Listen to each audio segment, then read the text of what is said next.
Good evening, everyone. Welcome to the stream.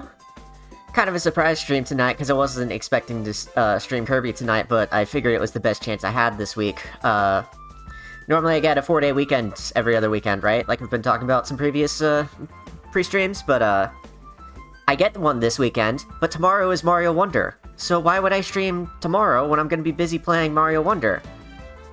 I guess the next question that follows from that is whether I'm going to be streaming Mario Wonder, and I won't be. I believe Apex is going to be streaming it. I'm pretty sure Lexi also wants to stream it, so you will have many options of many good people to play the video game.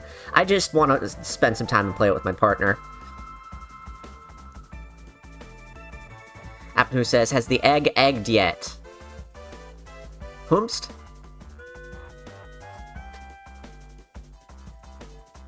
I don't even know what that's referring to, shoot. Let's see. What else? So, I've also been playing Sonic Superstars with my partner. That's a good game. It's fun. Bosses are really fucking annoying, but outside of that, it's a very good game, in my humble opinion. It's fun to explore the stages.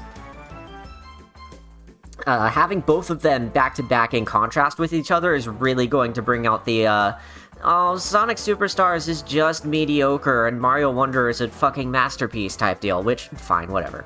I wasn't ever expecting Superstars to be a masterpiece. It's a Sonic game made in this day and age, I'm sorry. At the same time, though, I was kind of hoping it would be a little more than it is. It's a solid 7.5 out of 10, though. It's a good, fun game. That actually brings me to what I wanted to talk about today, which is... So, the music that's playing right now from Kirby Star Allies. I've been thinking about how different, like, platformers handle multiplayer, and the way they, either spread out the levels in order to accommodate for multiple players, like Star Allies did, or, the way Return to Dreamland Deluxe handles it, where it's more like, the levels are more condensed and made for single player, but you can also play it with friends. And I tend to prefer that approach, obviously, because, everything's more condensed and feels more like a cohesive single-player experience rather than designed for multiplayer and you just exist in that world. And also, the big open levels just feel a lot more boring. You spend a lot more time running around in them than you do actually doing things. Star Allies isn't the worst I've seen for this, but it's definitely up there. I feel like Amazing Mirror handled that a lot better.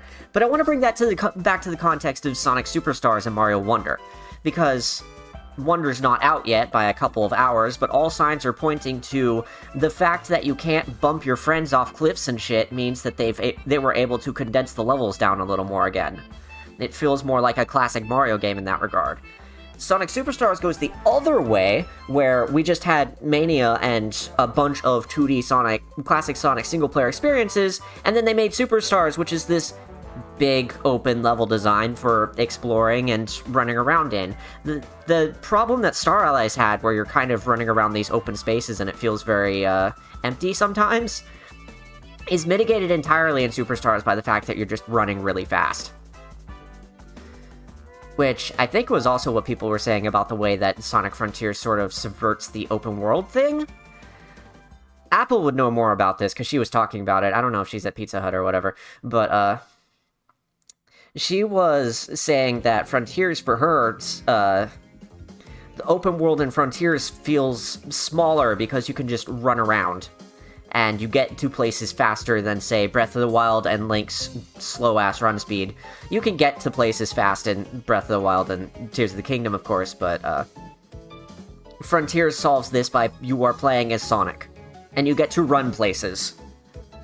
You are not walking from point A to point B, you are running there and doing cool tricks off of the slopes on your way there and shit, and it feels like Sega sort of stumbled into that, and that's cool that they found that. But it also works for Superstars in the same way that, like, all of these levels are more designed for multiplayer than they are for single player, and so they're all a lot bigger. But the fact that you can run through them means that they don't feel as big as they could be. The one thing I noticed is that between when you're playing as multiplayer or single player, the camera really shrinks playing as single player. I feel like that's almost to its detriment. I always thought Sonic Superstars was going to be more of a sequel to the advanced games than it was to Mania, and in that regard, I am perfectly satisfied. I was not expecting a perfect experience.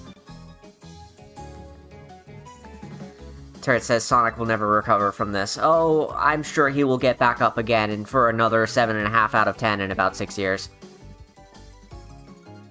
Evitz says gaming imminent. Hey Evitz, welcome to the stream, it's good to see you. Speaking of gaming, why don't we get that set up?